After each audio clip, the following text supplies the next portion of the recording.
네, CBS 라디오 박정희 한판승부 이 부분을 다뤘습니다. 저희 한판승부의 또 핵심 코너입니다. 한판 내부자들 오늘도 만나겠습니다. 먼저 김규환 논설실장님 어서 오십시오. 네, 안녕하십니까? 예, 그리고 구영희 논설위원님 어서 오십시오. 네, 안녕하세요. 예, 두 분 다 잘 지내셨죠? 왜 이렇게 오랜만에 뵙는 것 같죠? 진짜 2주가 길더라고요. 근데 총선 때 예. 이번 총선만큼 좀 집에서 예. 좀 편하게 좀 즐기면서 개표 방송을 좀 보고 싶은데 총선을 자꾸 제가 지금 저 기자 입사한 이후 7번을 그 총선을 현장에서 지켜봤는데 예.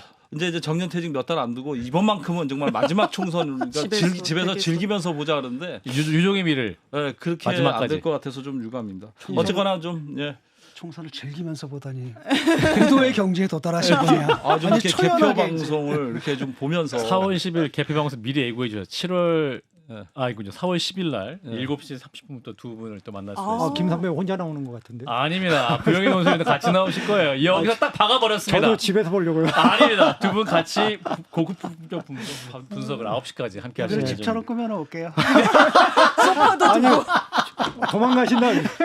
작가님은 도망가신다고 하던데. 방송하고 가죠. 그래요? 예, 자 본론 바로 가겠습니다. 자 국민의힘 얘기부터 해보면 자 오늘 서울 중성동을 결선에서 하태경 의원이 탈락하고 이해운 전 의원이 본선에 올랐습니다. 이 결과 해석해 주세요. 자 우리 뭐 김규현 해석을 하는 사람은 저는 아니고 예.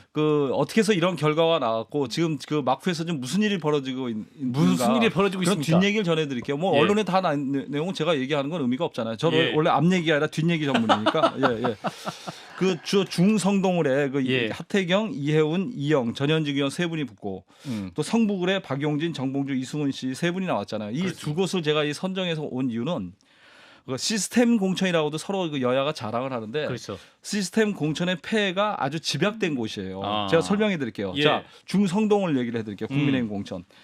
하태경 의원하고 제가 오늘 오전까지 통화를 할 때 말도 하태경 의원은 본인이 된다. 경선에 승리해서 총선 출마한 줄 알고 있었어요. 아. 그래서 저하고 아침에 전화하면서 이제 저 됐으니까 이분이 쓰리쿠션 당구 한 게임 치자. 그런 얘기를 했어요. 이분이 그 국회에서 예. 쓰리쿠션 최고수예요. 그렇군요. 그래서 저도 우리 회사를 대표하는 대표 선수로서 한 게임 붙자. 한껏 여유가 예, 있으셨네요. 그랬는데 오후에 반전이 일어났잖아요. 얼굴 하얘졌어요. 결과가 예. 이해운 전 의원이 경선에서 승리를 했잖아요. 50.87대 51.58. 그러니까요. 예. 근데 1차 경선 때는 어떻게 나왔냐면 하태경 의원이 46, 그리고 이해운 의원이 29, 29. 이영 장관이 25% 나왔어요. 근데 예. 2차 결선에서는 하태경이 50, 그리고 이해운이 49가 나왔는데 여성 가점 5%로 해서 51% 점수를 주면서 그렇습니다. 이해운이 당선이 된 거예요. 예. 근데 이런 결과가 어떻게 나왔냐? 이건 지상욱이 가른 겁니다. 이 아. 표처럼. 그러니까 쉽게 얘기해서 이렇게 생각하시면 됩니다.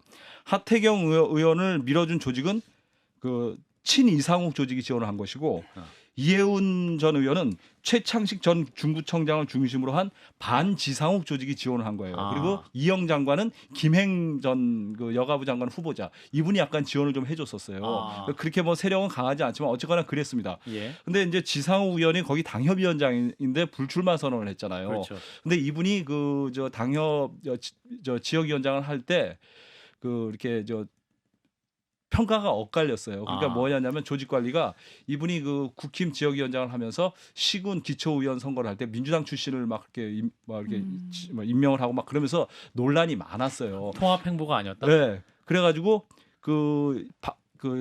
중구 성동을 조직이 친이상욱과 지상욱 조직으로 갈라졌는데 이해운 전 의원이 반지상욱 조직을 잡은 거죠. 아하. 그래서 1차 결선에서 이영 장관이 탈락하잖아요. 예. 그러면서 그 표가 대부분이 음. 이해운한테 이해운. 갔느냐 그렇게 볼 수 있죠. 근데 그렇지만 이영 장관이 이해운 전 의원을 지원하고 그러진 않았어요. 그러니까 이거 경선 2차 결선 투표할 때 무슨 일이 있었냐면 하태경 의원하고 이해운 전 의원이 서로 문자로 아. 이영이 나를 지지했다라고 막 문자를 다 돌렸어요. 아. 심지어 저한테까지 왔어요. 중구민이 아닌데도 불구하고 원래 선거철이 되면 예. 자기 지역이 안 와서 전국적으로 막 지지 문자가 오잖아요. 맞아요. 전국이 하나의 지역구가 되잖아요. 예. 그런데 실제로는 이영 장관은 경선 두 사람이 결선하는 동안 전화도 안 받고 아. 일체 누구도 지지하지 않고 중립을 지켰거든요. 근데 예. 이해운 의원이 호남 향후회하고 충청 향후회를 집중적으로 공략을 하면서 어떤 발언을 하냐면 예. 나는 당연 총선에 나가게 돼서 경선에서 승리하거나 아. 국회의원의 총선에서 승리를 하면 음. 일체 공천권을 내려놓겠다고 선언을 합니다. 아. 그러면서 충청 향후하고 호남 향후에 그 최창식 전 구청장을 중심으로 한 조직들이 쫙 거기에 붙는 거예요. 아. 그러면서 이해운 의원에 좀 유리하게 되는데 그래도 좀 이상한 게 하태경 의원이 오후에 기자회견을 했잖아요. 예. 딱 저한테 통화를 또 했는데 도저히 자기는 이 경선 결과를 받아들일 수 없다. 한번 봐라. 이해운이 29%인가를 얻었는데 어떻게 이해운 이영애 조직 23%가 거의 대부분 100%에 가깝게 아. 다 이해운한테 갈 수가 있느냐.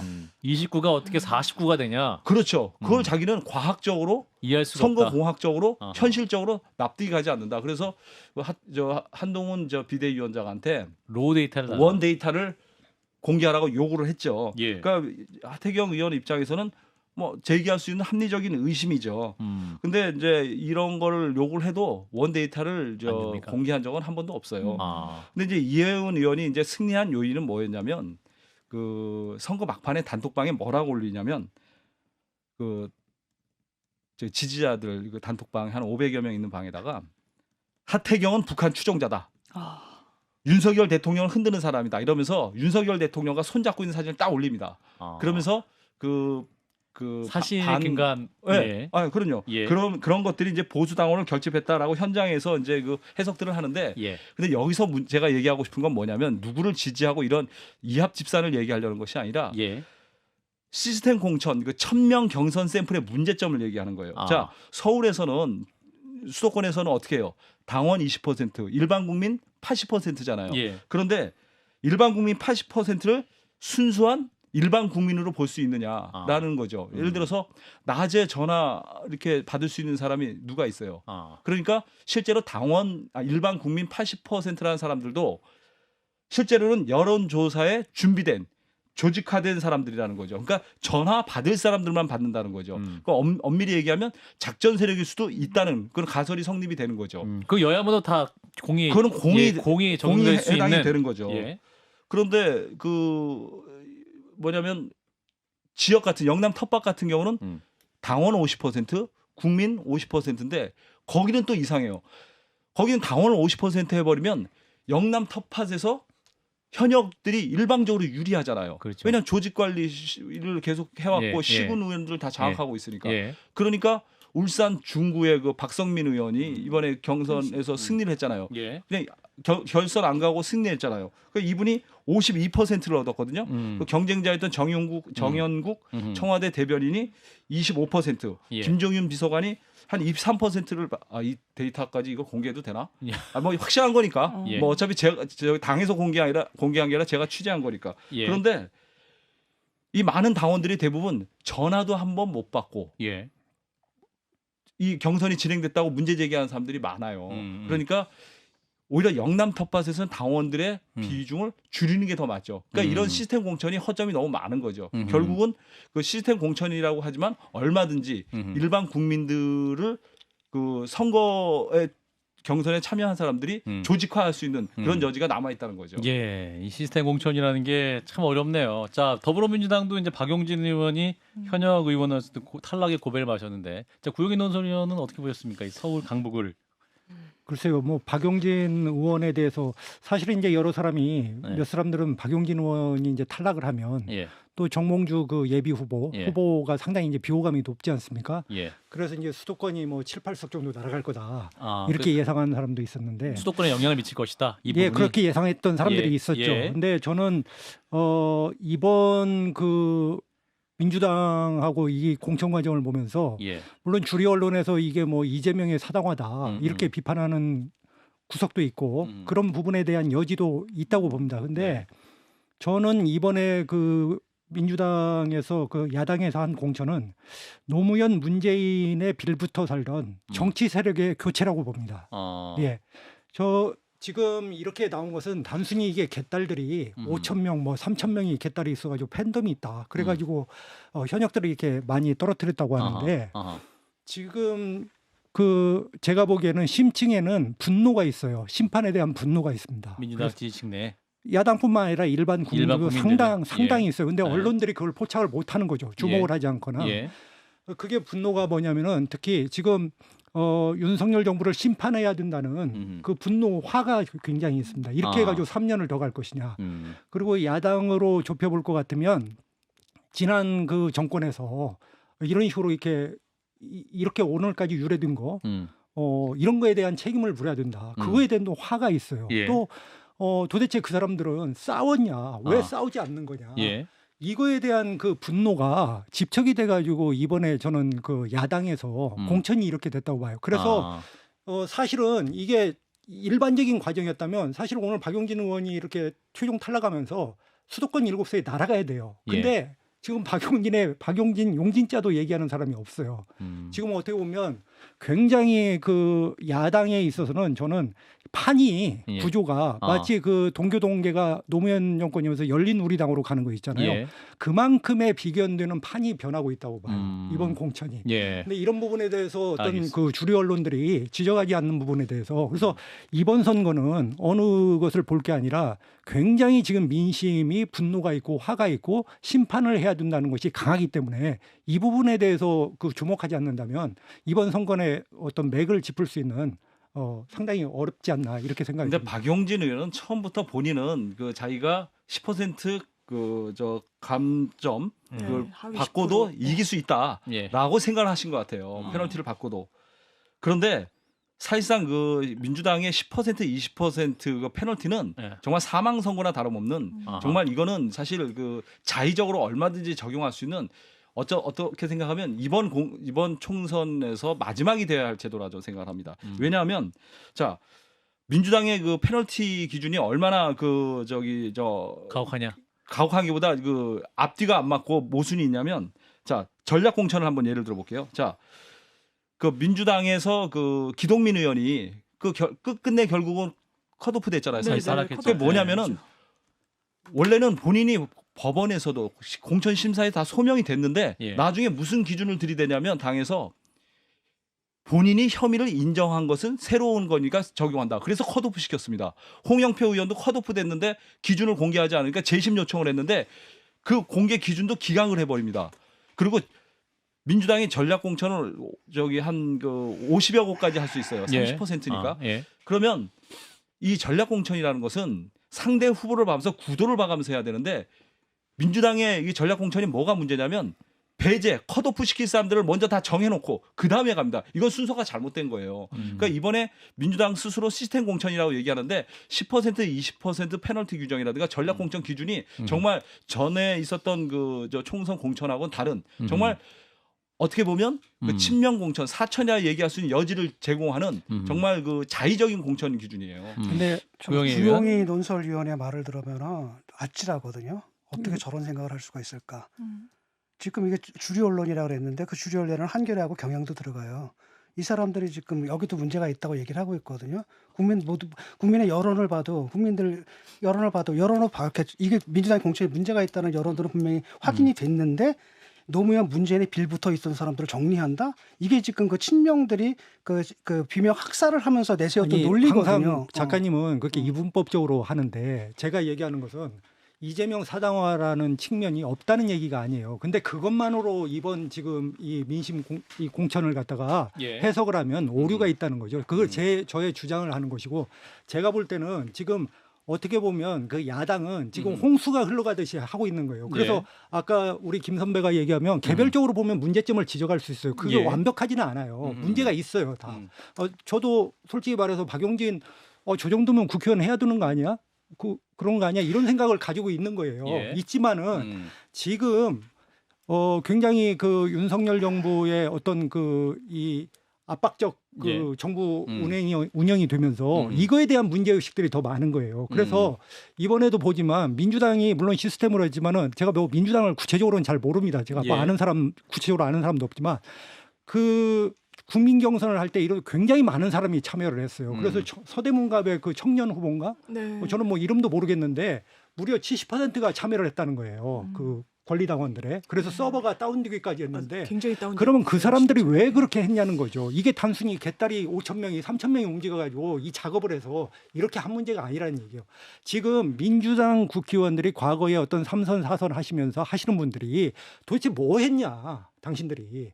이걸 지금 책임을 물은 거예요. 그래서 이번에 저는 이 시스템 공정에 일부 문제가 있지만 이것이 정착된다면 예. 앞으로 그 일하지 않고 또 국민 싸우지 않는 그런 정치인이 나온다면 이거에 대한 민주당의 하나의 그 프레임이 형성됐다고 저는 봅니다. 저는 그래서 그게 끔찍하다라는 예. 거거든요. 지금 말씀하시는 게 혐오 정치잖아요. 혐오 정서잖아요. 윤재 혐오는 아니죠. 잠깐만. 그걸 혐오라고 얘기를 하시니까 그러니까 혐오라고 하는 거죠. 문재인 그러니까 예컨대 윤석열 정권을 갖다 심판해야 된다. 무조건 때려잡아야 된다. 이런 정서 있지 않습니까? 이런 정서를 가지고 그 모든 문제점들을 다 덮어버리는 거거든요. 조국의 강도 건넜다라도 다시 안 건너죠.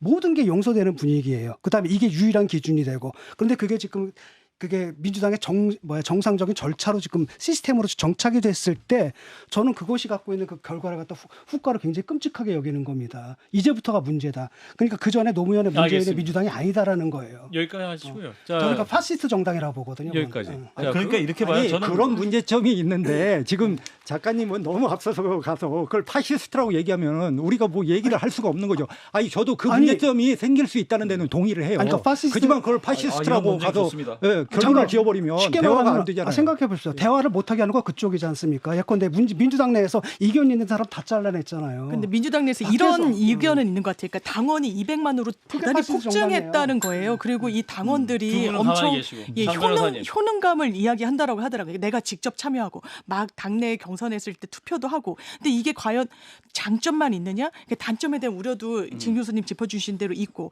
다만 구 선배 말씀 주시는 것처럼 이게 정치 지형이 과거에 민주당의 뿌리를 댄 그 예전과는 많이 양상이 달라졌다고 당에서도 굉장히 많이 이야기를 하더라고요. 그래서 예. 저는 말씀 주신 부분에 어느 부분이 와서 꽂혔냐면 판의 전환. 이게 이제 말씀하셨다시피 당원들이 효능감 이야기하고 직접 민주주의 하면서의 그 단점도 있죠. 그렇지만 마무리해 이런 주세요. 판의 전환이라는 할 얘기가 많아서. 그게 혁명이라는 얘기죠. 네. 결국은. 그러니까 이게 저는 이렇게 혁명까지는 생각합니다. 아니고 너무 저는 진 이렇게 작가님은 너무 그 용어에 그 지금 굉장히 말씀하시는 극단에 있는 게 부분에 용어를 갖다 저는 놓고 말씀하시는 걸 들으면 하니까. 진짜 섬뜩하거든요. 어떻게 저렇게 아니 생각할 그런 수가 취지는 있을까? 아니에요. 절대 그래서 저도 민주당 공천은요. 헌정질서를 저 이렇게 존중하자는 생각합니다. 거지. 네. 제가 한마디 할게요. 자, 제가 평론가가 아니고 이제 네. 근거를 제시할게요. 민주당 공천은 대놓고 나쁜 짓 하는 거고 국민의힘 공천은 몰래 착한 척 하는 겁니다.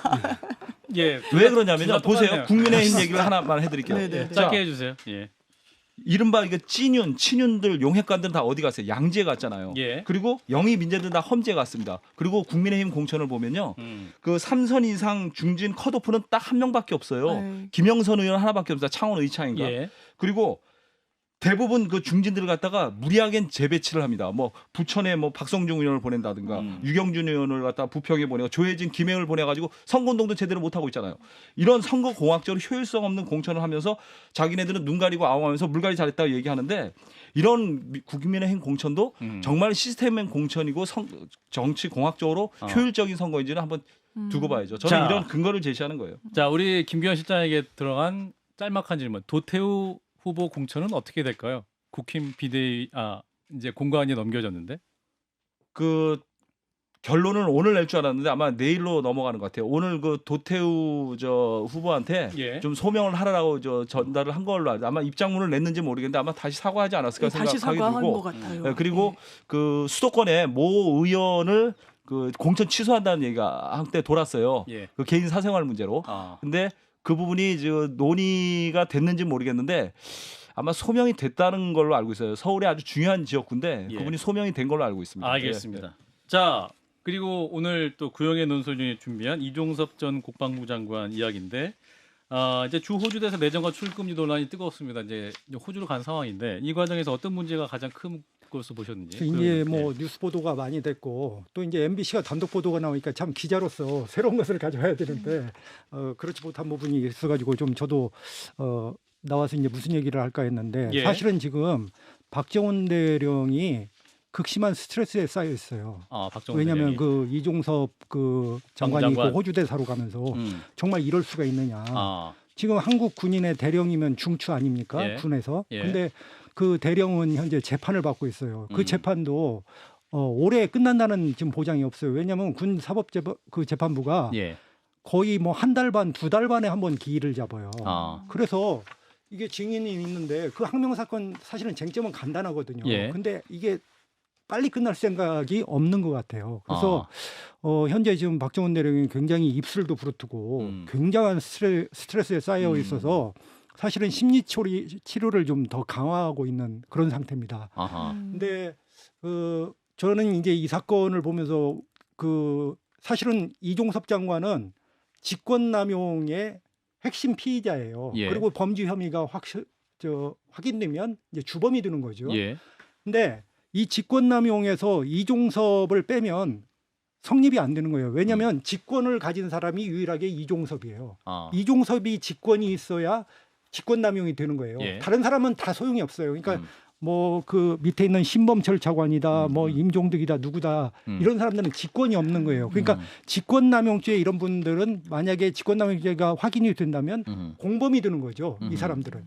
근데 그 당사자가 해외로 갔잖아요. 예. 호주가 뭐 2억 말리 아닙니까? 그게 들어온다고 하지만 솔직히 말해서 4월 달에 제1공관장 회의가 있는데 그때 들어올지 안 들어올지도 몰라요. 예. 그리고 들어온다고 해도 그때 공수처가 과연 준비가 돼 있는가? 저는 앞으로 이 사건에서 차정연 공수처 주임검사 이름을 부장검사 이름을 좀 국민들이 꼭 좀 기억하실 필요가 있습니다. 지금 이 수사를 맡고 있는 분이 차정연 그 수사기관이고 부장검사인데 저는 뭐 직접적으로 알지는 못해요. 근데 예. 이분을 잘 볼 필요가 있는 게 이미 현재 정부는 제가 볼 때 이종석 장관을 해외로 도피시킨 것은 예. 이걸 무력화하기 위한 것이죠. 수사를 무력화하기 수사를? 위한 것이죠. 이렇게 되면은 이제 곧 새로운 또 공수처장이 오지 않습니까? 예. 그러면 지금 새로운 공수처장도 이른바 윤 대통령하고 뭐 그 관계가 있는 분이 지금 많이 두 분이 이름에, 추천이 있는데 아직 검사 출신 최종 분이 임명은 이렇게 안 되거든요. 했죠 아직. 그럼 예. 이제 만약에 그런 분이 오면 제가 볼 때는 가능성이 있는데 뭐 그분을 모르니까 제가 뭐 단정적으로 얘기할 수는 없지만 수사를 계속 지연시킬 가능성이 높아요. 이 상태에서 또. 예. 그러면 수사가 공수처가 지금 가뜩이나 수사력도 부족하고 또 인원도 부족하고 사실은 공수처 이 검사들 문제가 뭐냐면 수사 경험이 많지 않다는 거예요. 예. 예전에 어떤 검사 생활에서 수사 경험을 하는 음. 돌파력이나 이런 데서 많은 문제점을 가지고 있어요. 예. 근데 이렇게 지연을 시키다 보면 수사는 이게 할 수가 없는 겁니다. 그리고 결정적인 게 올 10월이 되면 이 공수처 그 차정연 부장검사가 재임용을 받아야 돼요. 예. 공수처 검사는 3년마다 임용을 받아야 돼요. 예. 그러면 거의 재임용이 안 될 가능성이 거의 저는 99%라고 봅니다. 그러면 이렇게 됐을 때 이제 차정연 검사가 어떤 그 기로에 설 가능성이 상당히 높아요. 이 예. 사건이. 그래서 저는 제발 좀 제2의 박정훈이 안 나오기를 바래요. 이 수사를 흔들 수도 있고 그러지 않았으면 좋겠는데 걱정되는 것은 뭐냐면 예. 어떤 지금 피의 사실을 유출한다든지 예. 이런 것들로 인해서 외부와 내부에서 어떤 수사팀에 대한 공격이 올 가능성이 상당히 높다. 이렇게 됐을 경우에 그러면 또 하나의 파동이 일 수 있는 것이고 물론 정치와 이제 수사라는 것은 생물이기 때문에 우리가 그런 우려를 제가 염려를 전달하는 겁니다. 예. 반드시 그렇다는 게 아니고 예. 그래서 이런 부분에 있어서 좀 국민 여러분들이 이 공수처 수사가 전체적으로 문제가 있는 건 맞아요. 이번에 뭐 깡통 휴대폰을 가져왔잖아요. 사실은 있을 수 없는 일이죠. 이종섭 전 장관이 예, 깡통 제출한 휴대폰을 휴대폰 받았다는 건 자체가 있을 수 없는 건데 예. 공수처와 또 그 수사를 검사하는 사람들은 저는 진심이 있다고 봐요. 이렇게 볼 때. 물론 이제 능력의 문제가 있겠지만 예. 그래서 앞으로 최상병 사건은 정말 그 국민들이 지켜봐야 될 사안이고 이게 말이 안 되는 사건이잖아요. 역사 예. 이래 이런 일도 없었고 그래서 이 부분이 좀 어떻게 되는지 제가 혹시나 염려돼서 국민 여러분에게 그 검사의 이름을 여러 번 차정현 검사라고 얘기하면서 꼭 지켜봐 달라고 제가 예. 얘기를 드리는 겁니다. 예. 논리적으로 생각해보세요. 이 사안이라는 게 쉽게 말하면 그 이종석 장관이 전화를 받고 그 짓을 한 거지 않습니까? 우리는 알아요 어떤 일인지. 대통령이 화가 났고 그 전화를 받았고 그랬더니 이걸 모든 걸 틀었다라는 걸 상식적으로 다 알고 있거든요. 근데 법률적으로 증명하는 건 굉장히 힘들다라는 거예요. 받았다는 전화와 그 이후에 했던 행위의 인과성 증명해야 돼요. 누구한테 전화를 받았으면 무슨 얘기를 들었는가? 여기 대해서 이 사람이 입을 열겠느냐? 이런 문제거든요, 사실은. 그렇기 때문에 이게 수사가 안 된다 하더라도 이게 뭐 정권의 뭐 억압을 받거나 뭐 탄압을 받았거나 아니면 일부러 수사를 게을리했거나 이런 식의 지금 민주당에서 그 흔히 하는 그런 서사는 좀 안 했으면 좋겠거든요. 그래서 내가 볼 때는 이 사건은 누군가 하나 틀어져 가지고 양심 선언 아니라 저는 이거 하기 좀 전에는 이 수사에서 힘들어요. 가장 그 주목하는 게 사실은 추측의 영역인데 해병대 사령관의 업무 수첩이라고 봐요. 지금 해병대 사령관의 업무 수첩을 공수처가 가지고 있거든요. 근데 김계환 사령관이 지금 재판도 보고하면 굉장히 꼼꼼히 기록하는 사람이에요. 예. 거기에 그 유재은 법무관리관이 전화를 해요. 거기 그러면서 유재은 법무관리관이 한 말을 적어놔요. 거기에다. 그리고 수사 의압이라고 이렇게 적어놔요. 그리고 굉장히 꼼꼼히 적어놨어요. 업무 예. 수첩에. 어. 그렇기 때문에 이 업무 수첩에서 과연 무엇이 나올 것인가 이 부분이 저는 지금 가장 사실은 관심이 큽니다. 예. 40초 나왔는데요. 40초 남았어요. 조국 조국 혁신당 미래. 얘기를 좀 해야 되는데. 예. 40초 드리겠습니다. 뭐 지민 비조 그래서 뭐 지역구는 민주당 뭐 비례대표는 조국 혁신당 하는데 예. 그러니까 2020년 열린민주당 때하고는 다르게 교차 투표가 이번에 확실하게 일어날 것 같고 저 아침에 그 신장식 그 저 변호사하고 좀 대변인. 통화를 잠깐 했는데 아하. 지금 조국 그 저 혁신당 아하. 대표인가요? 예. 그 순번을 놓고 굉장히 찬반 양론이 엇갈려서 내부적으로 논쟁이 좀 치열하다고 합니다. 비례대표 순번. 안정권을 놓을 것이냐, 아니면 후순위에서 승부를 볼 것이냐 놓고 하고 있다는데 시간이 없어서 얘기를 못 하겠는데 장관들 얘기를 조금 해주면 스토리가 참 많은데 이런 게 재밌는데 시간이 없어서 못 하겠네요. 아쉬워요. 그래요. 뭐 그래야죠. 다음에 또 나오죠. 네. 늘 재밌는 얘기 항상 마지막에 아니 말을 그러시나요? 할 기회를 안 주시잖아. 다 제 잘못입니다. 자, CBS 김규환 논설실장, 구영희 논설위원 두 분 고맙습니다. 네, 네, 감사합니다. 고맙습니다. 감사합니다.